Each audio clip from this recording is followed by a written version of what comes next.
Hey everybody, this is Lauren Weibert. I'm a Proctor Gallagher consultant and I help teams and individuals win big. Thank you for joining me today. I want to talk to you about a topic that is near and dear to my heart. My dogs, of course. Today is also Mother's Day in the United States where I live, so I think this is kind of an appropriate topic for today.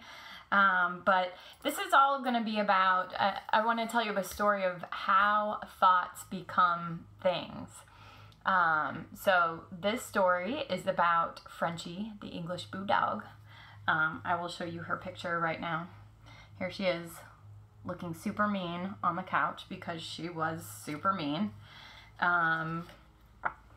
Here she is ruling the roost with my other dogs and my foster dog. And here is her story. So I hear a lot of people say sometimes like, oh, is the law of attraction real? Or what are these universal laws that you're talking about, Lauren? Or I've heard other people say, you know, oh, I don't really know how I feel about the law of attraction. I think that's against my religion or something like that.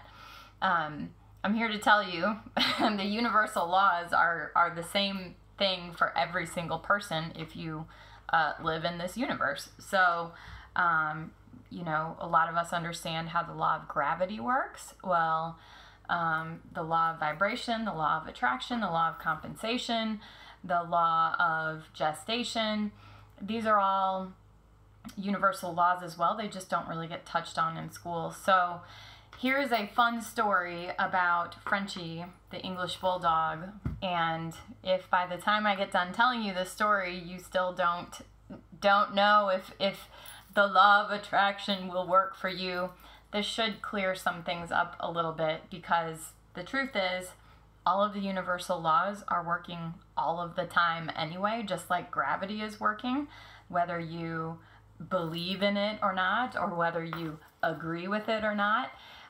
These are all the truths that we live with, because this is how the natural world around us operates.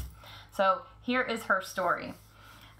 Once upon a time, back in 2016, my person and I were always looking at Instagram posts of bulldogs. He loves English Bulldogs and also French Bulldogs, and we would spend some time just chilling out at the end of the day looking at Instagram posts. And I said something to the effect of, I think someday we should get a Frenchie and name her Frenchie.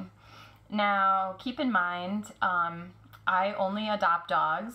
I rescue. I do not buy dogs, because that's a cause that's near and dear to my heart. And of course, at that point, I already had 2 dogs and had certain beliefs about that as well. But long story short, his response to that suggestion of mine was, okay, Lauren. And then I said, but I like English Bulldogs better than French Bulldogs.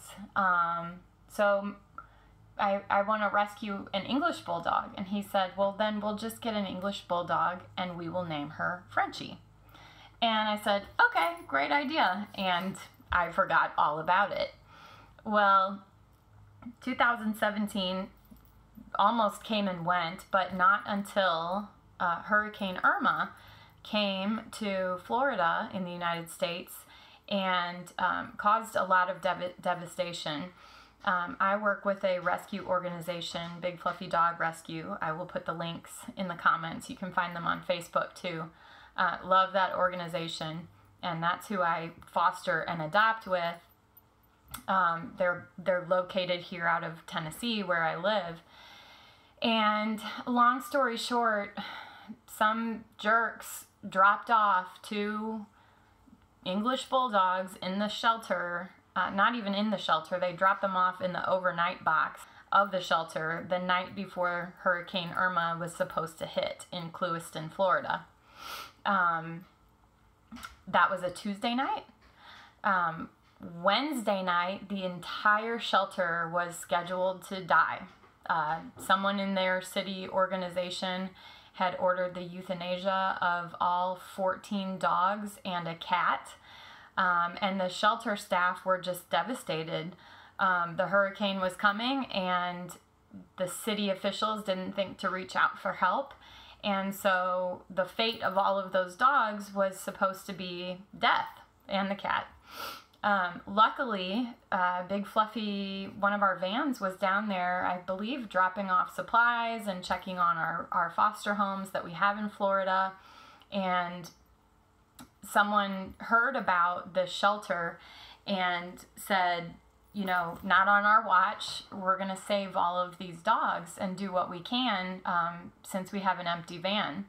So the plan was made to go to the shelter and rescue all of those dogs literally from death by either the hurricane or euthanasia, which is what had been chosen for them. And the cat. Cannot forget about the big fluffy cat. But anyway, these two little bulldogs made their way onto the van, and then it was being driven from Florida, South Florida, back up to Nashville, Tennessee.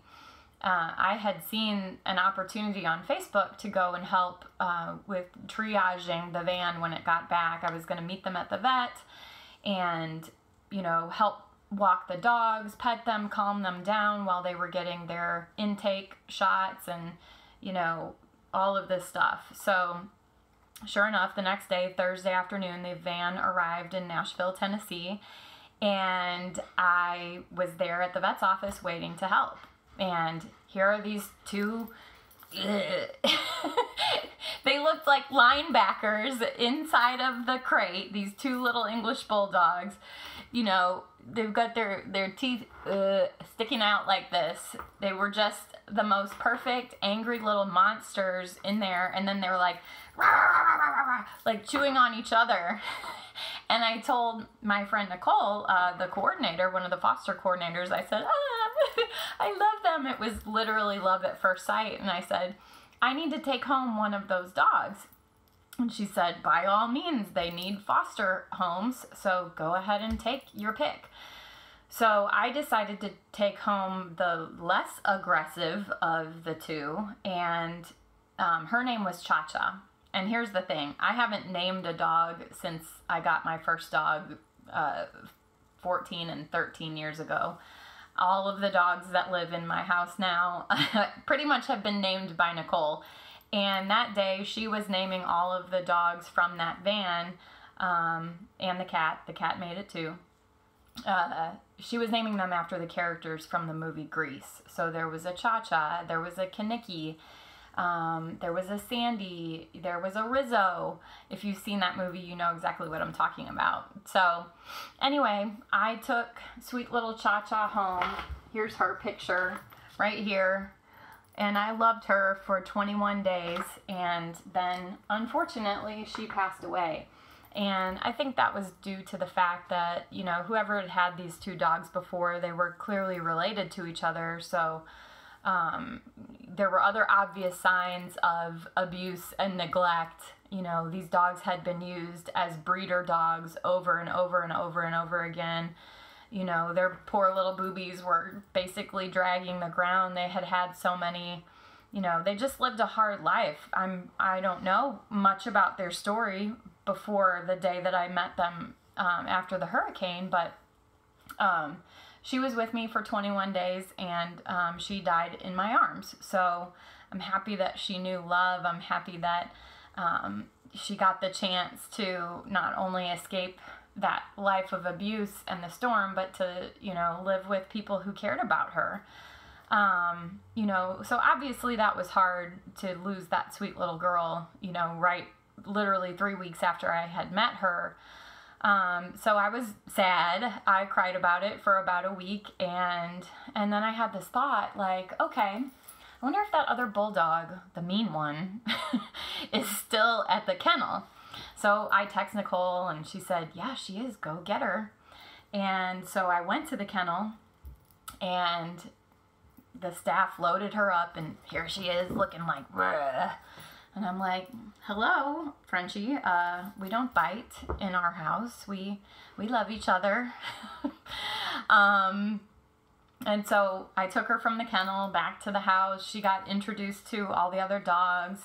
I'm the only human that lives here. So anyway, she just kind of kept looking at me, you know, with this look in her eye. Just, I know something that you don't know, lady. And I hope that you're paying attention. And, you know, she would walk with a limp, and she was rough. She was always in a bad mood. I mean, she just was a hot mess, and I don't blame her for one bit. But I noticed she would get on the coffee table and just sit there and look at me like, are you paying attention? And finally, this was at least a week after she had come home to live with me and the dogs. She just kept staring at me like that, and finally it dawned on me, oh my gosh, you are Frenchie, the English Bulldog. I spoke you into existence. I thought one day I would love to have an English Bulldog, and we would name her Frenchie. And here she is, in my house, sitting on my coffee table, looking at me like, hello, dummy. I'm here, and you said I would be here, and that's the reason that I'm here. So it's true. Thoughts become things.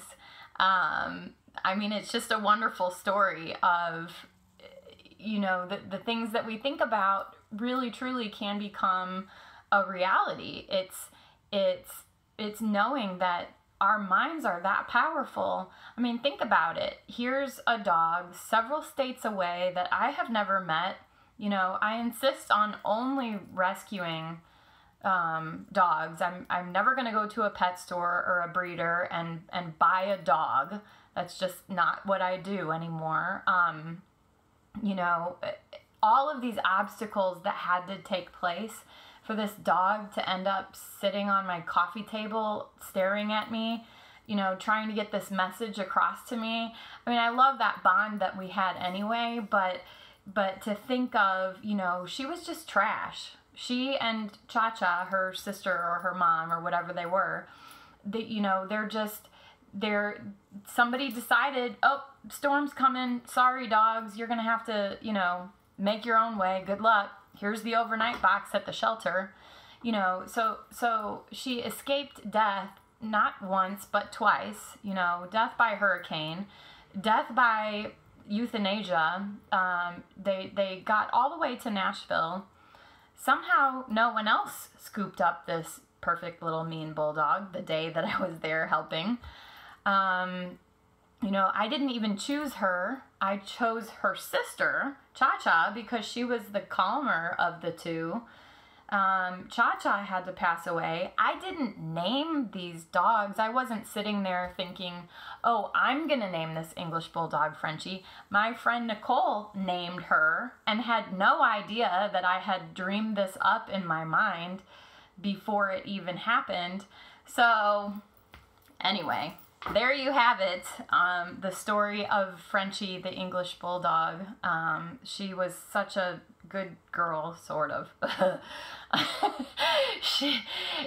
think I was probably the only human being that she ever loved her entire life. Maybe, I don't know, maybe we were just roommates. I loved her a lot, but, you know, if you're constantly either pregnant, getting snatched out of your crate to go have a C-section, because English Bulldogs cannot have puppies normally. The shoulders are too broad for the birth canal.